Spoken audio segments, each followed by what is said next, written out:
and they can convince the public to surrender more of their liberties and rights in exchange for temporary security. Peter Schiff. And then even in the U.S., we have these services like America Online and Prodigy and CompuServe that work quite well, that people are quite happy with. This internet thing seems weird and different. I have to set up my computer differently. Why would I do this? What the internet did was the internet was a different kind of network. It was a different kind of capability. It was not a centralized controlled system, right? Famously, it was not that, and still is not that. What it was decentralized and permissionless. Right. And so decentralized, meaning it did not rely on any single government to provide, right? Like the French government provided Minitel. The internet was not provided by any single government. And then any company could go into the internet business, right? And so any company could go into business of connecting people online. And that's the decentralized part. And then the permissionless part is really important, which is the internet had what's now famously called permissionless innovation. And this was a huge breakthrough at the time. People forget this. This is a huge breakthrough at the time, which is anybody can build a website. And by the way, this is still true today. Anybody can build a website. Anybody can build a website. You and I can build a website this afternoon, have it up and running. Everybody in the world can get access to it. Nobody can stop us. That is not how any of the previous networks worked. The internet is decentralized. It's public. Anyone can join. It's permissionless. Everyone can create a website or an email address. Crypto assets are the same concept, but they allow trust and value native to the web. Yeah, there comes a time when you look at things and you say, well, maybe this has gone way too far. I think, in an ideal world, which obviously we don't live in, that I think that would be the best way to do it, would be to start from scratch. Take some of the best ideas from historical examples and try to put them together into a workable, usable, effective, potentially sustainable model, which I'm not sure that's really even possible. So I think the real question isn't what would I do, is what can we do? And that's a maybe even a more complicated issue, but at least I think there's, as you're pointing out, there are any number of groups who are actually working towards solving a monetary issue rather than leaving it up to so-called monetary agents and officials who have no interest in the monetary system whatsoever. And that's part of I think, talking about this in general terms, broad terms, where we would want to start.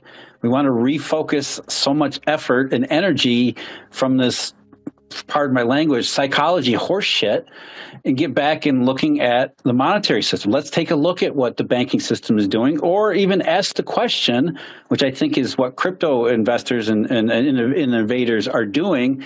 Should we even have a bank-centered system to begin with? And my answer would be no. I think maybe there was a necessary evolutionary step going into private bank money. Maybe that needed to happen to solve Triffin's paradox way back when.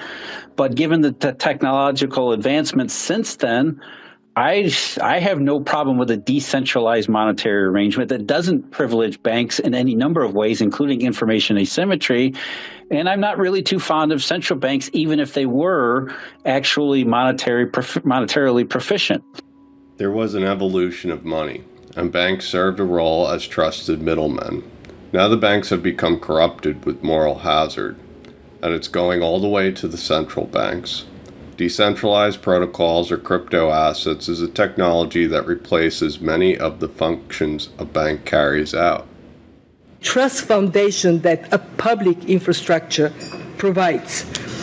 This involves digital platforms that facilitate communication, regulatory compliance, competition among payment providers, and essentially settlement of transactions across borders.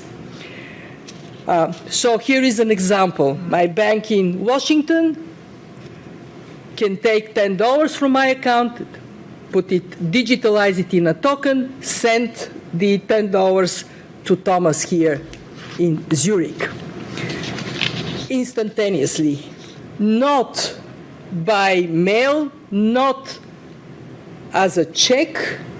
There are still many of us here that use this outdated method of sending money, which many, in parentheses, many of the emerging markets leapfrog over. I have, in Bulgaria, I have never had a checkbook.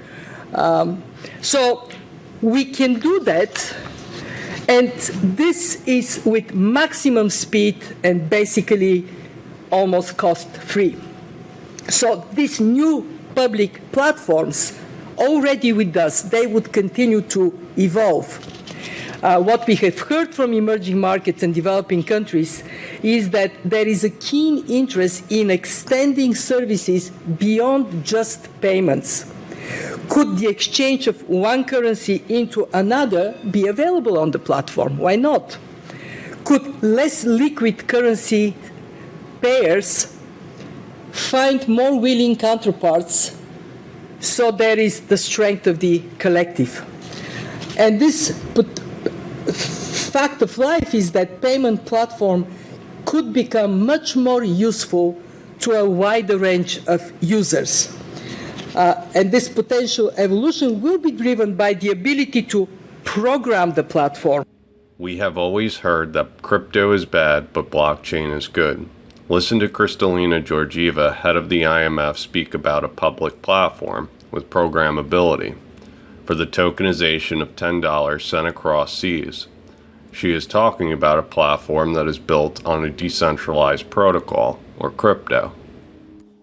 So what I think is going on is that we see that the two financial systems, the crypto system and the established financial system, they're basically merging now. They're becoming one system.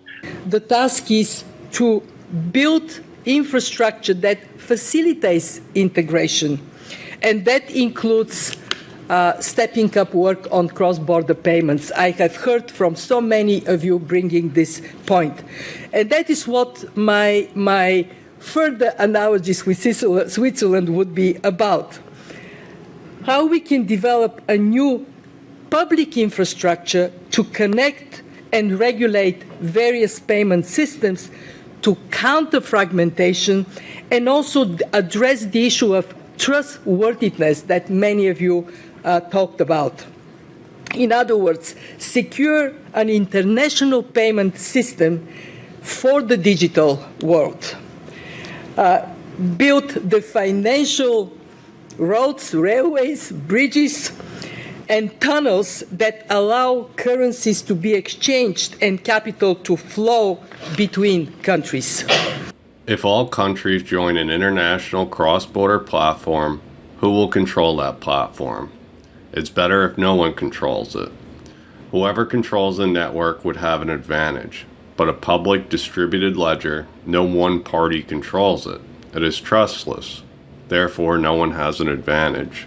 So again, just big picture terms, I wouldn't have any issues with a decentralized, say, blockchain-based, transparent and open system, but with some rules attached. There has to be some sort of constraints. We can't have convertibility. At least I don't believe there would be, or at least currently, a way to have full-on convertibility in a digital format. But maybe there's ways that we can mimic the best parts of convertibility in a digital space, which is a long way of saying that there are answers available. Or at least they're not. They might become available down the road as technology, as interest, as capabilities and proficiencies continue to advance in those spaces. That's why I'm very optimistic about digital currencies, DeFi, and things like that, because in reality, I mean, as soon as blockchain proved itself, that's the day we realized, or we knew that we don't really need banks anymore, because banks are nothing more than glorified bookkeepers. We don't need central bankers anymore because they don't do the job that they're advertised they're doing anyway. So it's really just about imagining a world without them, it's going to be difficult to accomplish because the world is not ready to think in those terms just yet. Convertibility does exist. It's XRP's use case. The genius behind federated sidechain proposal is anyone can create whatever systems they want with whatever rules they want. When we think about central bank digital currencies, these systems can have whatever monetary policies created into the code, with a granular level of detail for economic policies. Those CBDCs are walled gardens, or intranets, that have easy access to the XRP ledger, or the internet. And on the internet, one central bank digital currency can swap for another, or convertibility. And then we couldn't build any other applications based on trust, right? So we couldn't have internet native transfer of money. We couldn't have internet native store of money. We couldn't have internet native contracts, right? Internet native lending, internet native insurance, internet native title, right? All of these concepts of sort of trusted relationships and economic activity that we take for granted in the real world in all of their various imperfect forms. Like there should be internet native versions of all of those things. And that's basically what this sort of crypto Web3 revolution is now. In my view, is it's kind of sweeping back in 30 years, later, and basically saying, okay, now we finally have the technologies to be able to basically drop a trusted environment, right, a trusted architecture in place on top of the untrusted aspect of the internet, and all of a sudden have a trust environment in which everybody globally can do business and can transact in a way that is like trusted and clear and straightforward. And then again, globally ubiquitous, just like the internet, globally ubiquitous. Anybody on planet Earth can participate in this, and that's why we get excited about this. Politically, economically, socially, geopolitically, there has been an erosion of trust. As times get worse with war and economic busts, blockchain has the ability to restore trust because it's verifiable, transparent code. Crypto universe. These are powerful technologies that will bring us better, faster, cheaper payments. And most recently, I came across some data that Wells Fargo and JP Morgan, between the two of them, have almost a 50% market share in ACH payments and could go up to a markup of 100 times their cost is what they turn around and charge to their customers. This was got to give a hat tip to Wise, formerly TransferWise, in a letter to the Fed, revealed all those statistics. Okay, and that just shows it's ripe for the disruption. But the incumbents are about to charge 100x the cost for cross-border payments. This will put tremendous pressure on the global economy, while crypto innovation allows money to be sent at a fraction of a penny. If you had a business for international trade, why would you pay 100x versus using a money transmitter that has on-demand liquidity? But often only within their close network of users.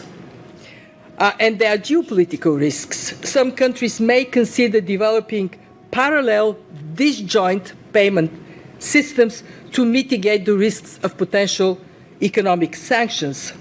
Now, if we have these kinds of payment blocks, that would only worsen the impact of the broader fragmentation I started from, the risks of economic blocks.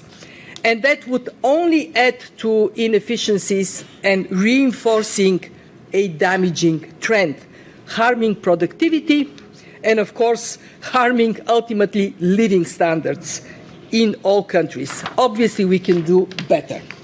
And obviously, we must do better. And today's discussion made it very clear. So what is my main message? Countries need to work together to build new roads, railways, bridges, and tunnels using public digital platforms and compatible payment systems that connect. So we do that, we reduce the risk of fragmentation. A tall order, but not impossible. And again, our Swiss friends would tell us how to do it. Since we also had here many from the tradition of making 3 points, I would follow this healthy tradition. So 3 ways to rely on the Swiss as they climb their mountains. Use state-of-the-art equipment, adapt to the terrain as it is, and rely on teamwork. So let me start with state-of-the-art equipment, new technologies. The incumbents may have regulatory capture, meaning regulators in their pocket, but economic activity is taxable income for the government. And right now, interest payments are becoming higher than tax receipts. We don't even have a Secretary of Treasury. We have a Secretary of the Debt, because there is no Treasury. The Treasury is empty. All we've got are liabilities. Thanks everyone, I hope you enjoyed the show. Please like and add a comment, it helps my channel get seen by others. If you enjoy content like this, please consider joining my Patreon. Patreons have access to research that I gather while creating these videos, ad-free videos, weekly Zoom chats, and more. Patreon also allows me to continue to create quality content for everyone. Thanks.